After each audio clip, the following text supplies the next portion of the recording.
I think if I'm being honest with my memory, is my ninth grade self wanted to matter, wanted to be in the spotlight, wanted to be popular, wanted to be different and special, right? So I don't know if at that age, when I started this, I had this sense of I want to contribute to the Jewish community, I want to inspire Jewish youth. I just wanted my little synagogue in Connecticut to be thought of in a positive way. And at some point it did transfer where it didn't just feel good to be thought of well, it felt good to contribute. It felt good to be a part of something that was a lot bigger than myself.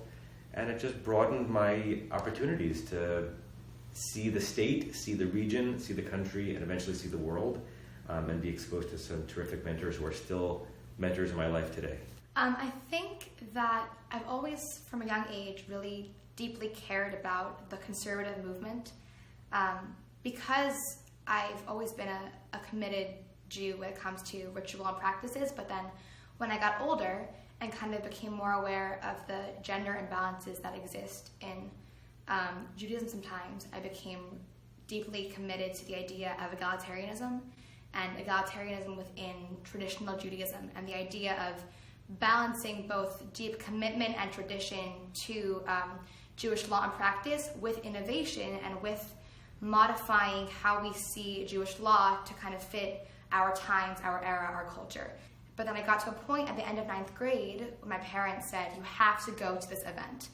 And I was so nervous, but then it ended up being the best weekend of my life at that point. Like, seriously, I felt so embraced and welcomed and supported, and I felt like people at USY really saw me in a way that hadn't happened really anywhere else in my life. And I kind of caught the USY bug, and I never went back. And I threw myself deeply into leadership because I was benefiting so much from that community that the only sensible thing to do was to try to give some of myself back to it. The idea that I'm able to have an impact on thousands of teens around North America is just so powerful and inspiring, and honestly a little bit scary.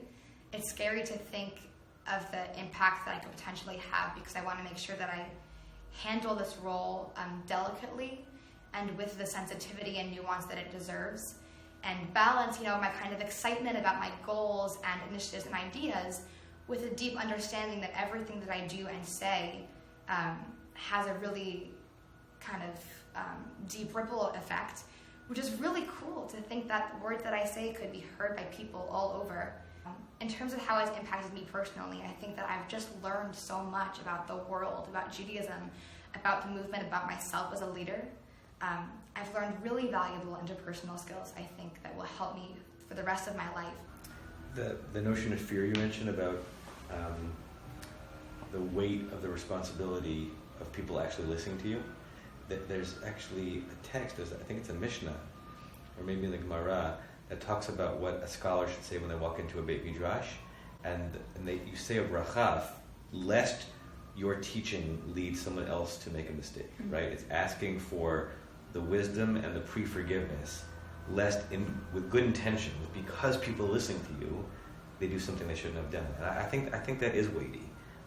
It's no exaggeration to say that there isn't a day in my life that isn't deeply, thoroughly impacted by the specific, not just that I was in USY, but the specific experience I had serving as USY International President.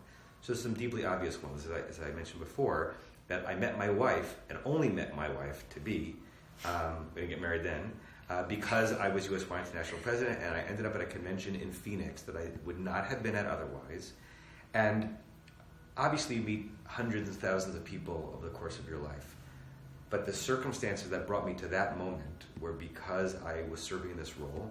And there are other people that I met along the way that I'm still in other important relationships with. But I wouldn't have this family, and I wouldn't have this life were it not for that serendipity that came out of being primed because I was sent to that weekend. It's undeniable that one of the reasons, one of the pathways for me to become a rabbi was that I developed skill sets, a sense of personal comfort, a sense of expertise in toiling in the tradition and trying to convey that tradition to others. It started as trying to convey it to random kids at a at an EMSA encampment in Wisconsin in 1990, and now it translates into my trying to do that with my community week in, week out. So there's not an indirect line, there's a direct line from that experience to this one.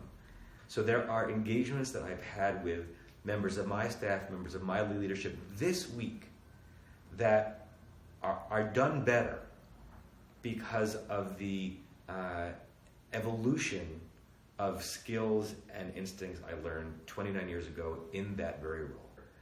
When I was president, the USY International magazine was called Akshav. Actually, it was called Akshav. That had an exclamation point at the end. And it came out 4 times a year, and I had to write an article in it. I had to sit in my house in Connecticut, type up the article on my Macintosh 2, print it out, send it by mail to the New York office in time for them to read it, edit it, work with me on the phone to get it right, and then retype it into whatever ancient TRS-80 computer they were using to turn it into the magazine, right? The notion, I don't even think the magazine exists anymore, but the notion that you could just press send on something and it would reach tens of thousands of people is pretty wonderful. So that's one difference. I think about what it must have been like for him to try to run this international organization from one spot. And I can't even begin to fathom it because I spend so much time on the phone, on Skype calls, talking to people and texting and emailing, and I just can't imagine how all that even got done. How did we do without telephones back in the 1980s? Did you have to go onto the top of mountains and send signals with smoke and fire? Okay, but you know what I'm trying to say? That I think that technology has made it much easier to do such a massive job from the space of one computer. I get a lot of my work done from my bedroom at home, sitting at my computer and just doing everything. And from that one space, I'm able to instantly communicate with 16 regional presidents from everywhere, all at once. And we can be on one group call together once a month and all talk to each other. Part of the reason why, from a young age, I felt so deeply committed to tradition and ritual and observance and egalitarianism is because of who I am. But I also think that part of it is from growing up in this household and from being shown the beauty of the Jewish tradition every day since I can remember. When you're a teenager, you do the opposite of what your parents tell you to. And I think the fact that they had been so involved in USY made me resist a little bit more. And then when I was involved, I was trying so hard not to be involved in leadership because even though every fiber of my being really wanted to, I was I don't want to follow in his footsteps. That'd be so annoying.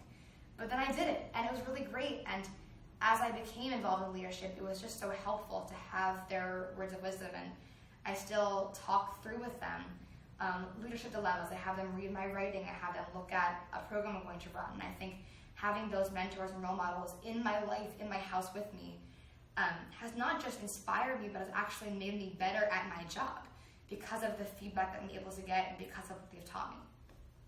So when I look at Noa, and I think of her trajectory and her accomplishments, I really am overwhelmed. I'm overwhelmed as a rabbi who likes to see that there are great kids propelling us forward. I'm overwhelmed as a father seeing his daughter thrive, and thrive in a setting that's so meaningful. And that extra layer that I have this opportunity in a different era, in a different milieu, but I know intimately some of the dips and the peaks of this experience. Sometimes it really is emotionally overwhelming for me. I couldn't,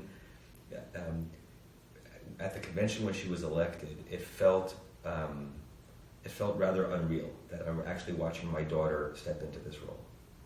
There are a lot of Noahs in our midst, right? Everyone has a different name and a different pathway, but there are a lot of kids in our community and in many other communities, even though the institution and numbers have gotten smaller, and that's a source of pain and I think anxiety for both the teenage and adult Jewish leaders.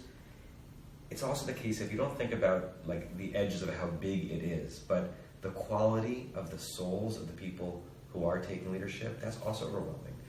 We had the pride and joy that 2 years before Noah, another kid named Noah, a boy in our community, also became USY International President. So for several years in a row, our community has been bursting with pride that we're producing kids who are on the way to being young adults and adults who give me a sense of being optimistic in an era where all the demographic experts are telling us we should be pessimistic.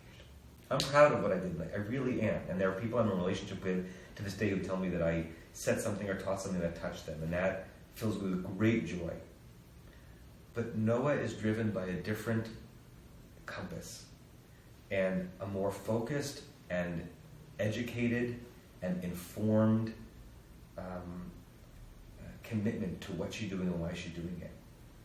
And that's just incredible to behold as a rabbi, as a past president, and as a proud Abba.